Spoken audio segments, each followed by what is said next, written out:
He raped over 50 women, murdered at least 13, and vanished without a trace. For over 40 years he was a ghost, a name without a face, until one day everything came crashing down.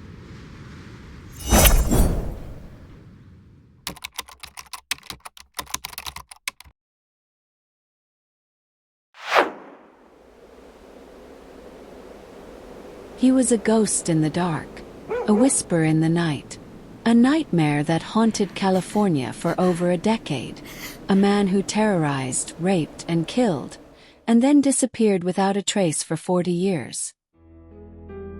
This is the story of the Golden State Killer, and how one of the most elusive predators in American history was finally unmasked by something he never saw coming.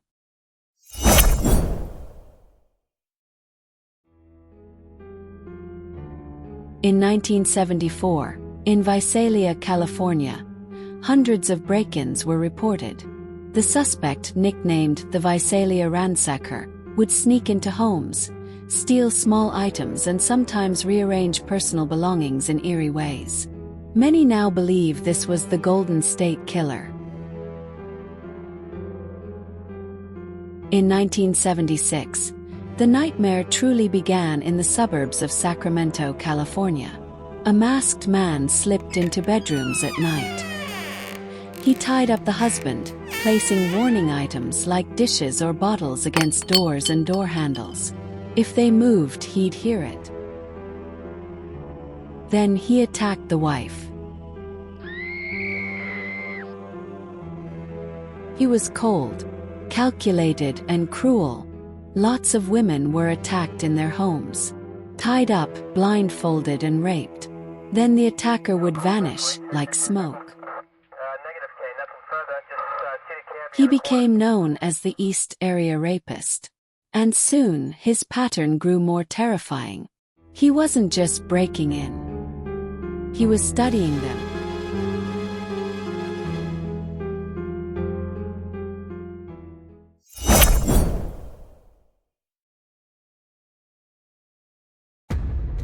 By 1979, the attacks moved south.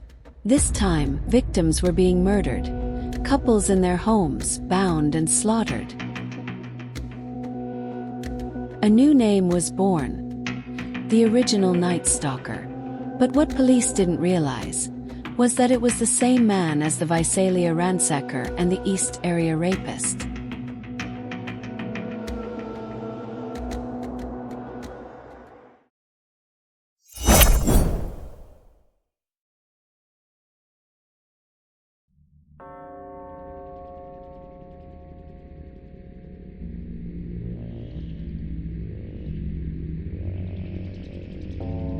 The killer began to show a chilling pattern. He didn't just break in. He watched his victims first for days, sometimes weeks.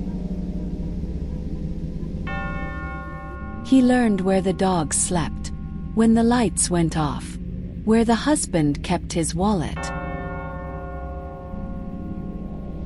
One survivor said she felt watched for weeks.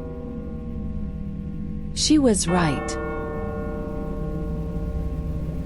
When he was ready, he'd sneak into their homes at night, tie them up with shoelaces, blindfold them, and disappear before anyone could catch him. Even worse, he called his victims afterwards, sometimes years later, taunting them, whispering and laughing.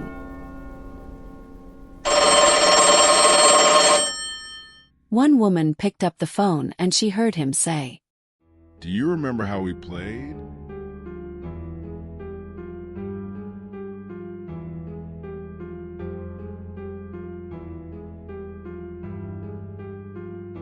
The police noticed the same details again and again. Shoelace bindings, no fingerprints, no evidence, no trace.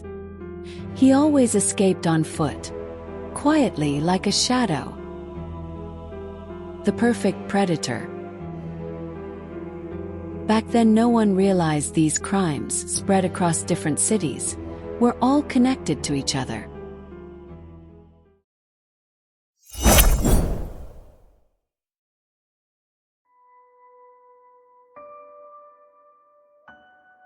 In 2001, a cold case detective ran a DNA sample through a new database, and they found out that the East Area Rapist and the original Night Stalker were the same man. They gave him a new name: the Golden State Killer.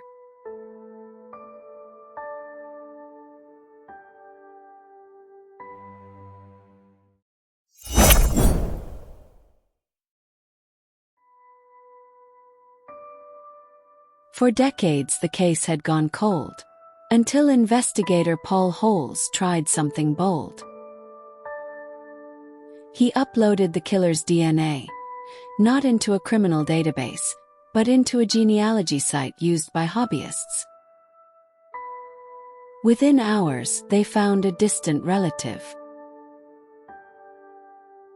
What they found wasn't him, but they did find his cousin, and from there they built a family tree.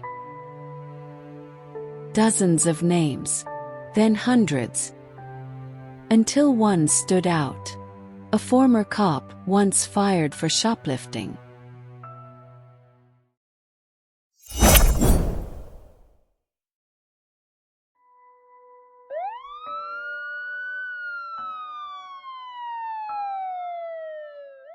Joseph James D'Angelo, 72 years old, a former police officer.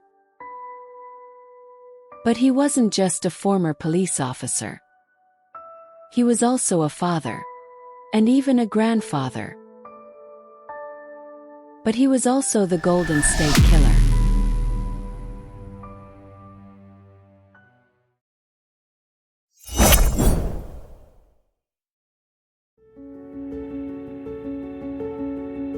In 2020, D'Angelo stood in court and pleaded guilty to 13 counts of murder. He said he had listened to all the statements, and that he was truly sorry. For victims and families, it wasn't enough, but it was something. He was sentenced to 11 consecutive life sentences, with no chance of parole. He will die in prison. More than 4 decades of terror ended with a whisper. But it leaves one haunting question: how many more like him are still out there? If you found this case chilling, subscribe for more true crime stories from the darkest corners of history.